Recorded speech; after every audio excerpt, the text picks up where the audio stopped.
Dans cette vidéo, je suis parti à la recherche de la fortune cachée du président togolais en Occident. J'ai déniché certains biens immobiliers appartenant à Faure Gnassingbé ou à ses proches, des millions et des millions d'euros de biens mal acquis aux États-Unis ou chez le protecteur de toujours, la France.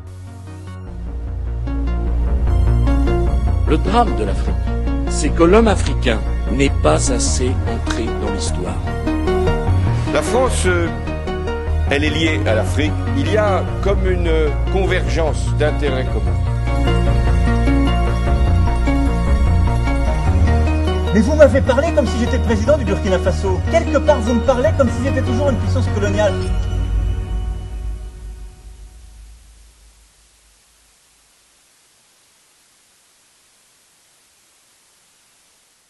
Aujourd'hui, 29 avril 2024 au Togo, se tiennent les élections législatives. On connaît déjà le vainqueur du scrutin. Il s'agit du parti de Faure Gnassingbé, un autocrate qui a succédé à son père à la tête du Togo. Il règne sur ce petit pays d'Afrique de l'Ouest d'une main de fer depuis 2005. Faure Gnassingbé vient de changer la constitution pour ne plus se faire élire par le peuple, mais par des députés acquis à sa cause. Le Togo fait partie des 30 pays les plus appauvris du monde selon l'indice de développement humain de l'ONU. Le revenu moyen y est de 70 € par mois. Près d'un habitant sur deux n'a pas encore accès à l'électricité. Si la majorité des Togolais vivent chichement, la famille Gnassingbé s'en met plein les poches depuis plus d'un demi-siècle. Le clan au pouvoir a acquis un important patrimoine immobilier en France, que je vous révèle en partie aujourd'hui. Je me trouve d'ailleurs dans le 16e arrondissement de Paris, devant un hôtel particulier estimé à 10 millions d'euros et appartenant à l'État togolais. Mais le président Faure Gnassingbé a longtemps utilisé ce manoir comme une propriété privée. Après la mort de son président de père, il y a logé sa sœur aînée, Tina Gnassingbé. Sauf que Faure peut se montrer aussi dur avec sa famille qu'avec le peuple togolais. Au début des années 2010, il se brouille avec Tina et lui demande de quitter cet hôtel particulier.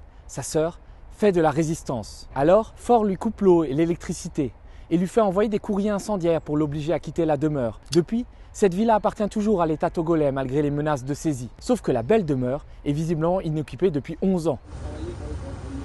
Ah non, parce qu'en fait ça appartient à l'État togolais. Oui, je sais, mais il peut faire des travaux qui n'ont jamais été. D'accord. Il y a une dizaine d'années, ils vivaient là. D'accord, c'était là. Ok. Ok, donc c'est squatté. Ah, non, non, non, on est journalistes, on travaille sur le patrimoine de l'État togolais et tout ça. Ici, voilà.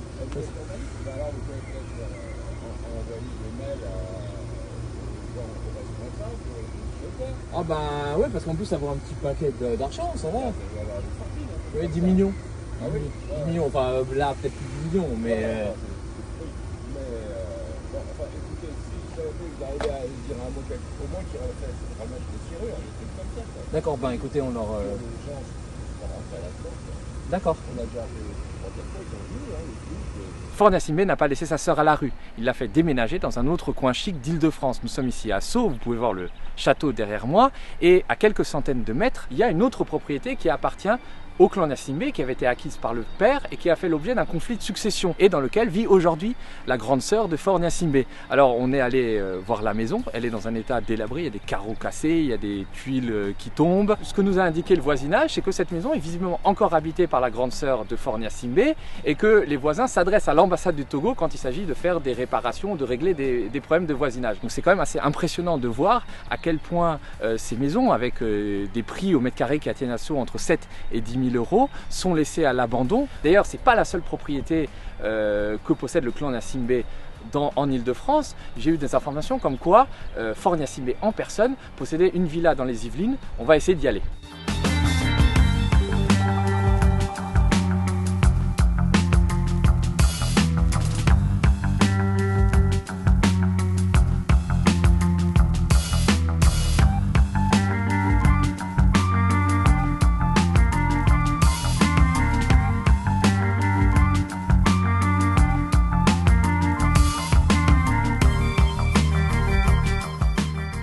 Alors ici on est dans une banlieue cossue des Yvelines, tout près d'un golfe. Alors vous avez des haies bien taillées et c'est ici que le président Faure Gnassingbé a acheté une maison en 1998, une villa. Alors le montage est un peu particulier, on l'a découvert. C'était une société luxembourgeoise qui avait d'abord acheté la villa avant de céder des parts quelques mois plus tard à Faure Gnassingbé, qui était encore étudiant à l'université Paris-Dauphine et qui résidait selon l'acte de vente dans un camp militaire au Togo. Et cette société donc avait cédé les parts à Faure Gnassingbé, qui avait aussi récupéré un prêt qui avait été accordé par une filiale d'une banque suisse. Les banques suisses étaient connues pour accueillir l'argent du clan Gnassingbé, l'argent qui était détourné et qui appartenait normalement au peuple togolais. Donc on va essayer d'aller voir cette maison qui appartient donc depuis 1998 au président togolais.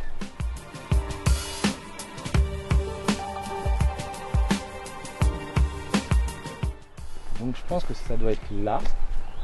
Ah ouais, c'est quand même assez intéressant. C'est intéressant parce que ça a l'air complètement à l'abandon. La végétation, il y a des moucherons. Ils sont dans une jungle luxuriante. Ah ouais, ça a l'air complètement abandonné. Il n'y a personne depuis des mois ou des années là-dedans.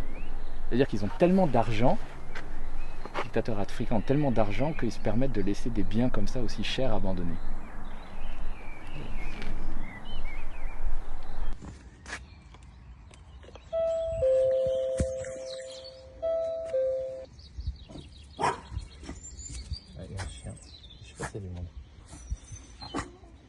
Bonjour. Bonjour madame. Écoutez, je voulais vous demander, je suis journaliste et j'enquête sur la maison qui est à l'abandon là. Oui. Vous connaissez? Bah, tout le monde en parle un peu. C'est la maison prise. C'est la maison prise dans Togolais. La maison. Ouais, mais c'est comme depuis combien de temps elle est abandonnée? Dites-moi.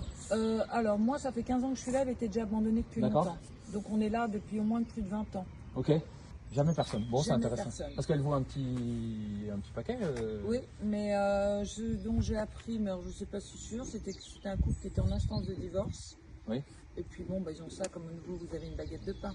Ce sont de véritables maisons fantômes que nous avons découvertes. Faure Gnassingbé a tellement de biens immobiliers qu'il peut se permettre d'en laisser certains à l'abandon. Il a visiblement tellement d'argent qu'il ne sait plus par quelle fenêtre le jeter. Lors de ses récents séjours à Paris, le président togolais n'a pas seulement claqué la bise à Emmanuel Macron, il a logé dans les beaux quartiers de la capitale et a dépensé des fortunes chez un tailleur de l'avenue Bosquet, dans le 7e arrondissement. En raison de sa relation